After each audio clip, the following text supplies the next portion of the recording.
How to hide messages on iPhone. Hiding them is an easy way to protect your privacy. For that, you need to open up your settings, then scroll down to the apps section. From here, you need to scroll down again and then go with the message section. Tap on filter unknown senders. After that, open up your messages application on your iPhone and then tap on the person that you want to hide from the message.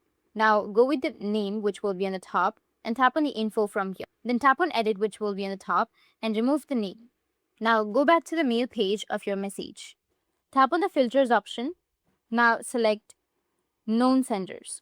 This will only show you the known sender message because since you delete the name for the person that you want to hide, the filter will clear that person as an unknown sender.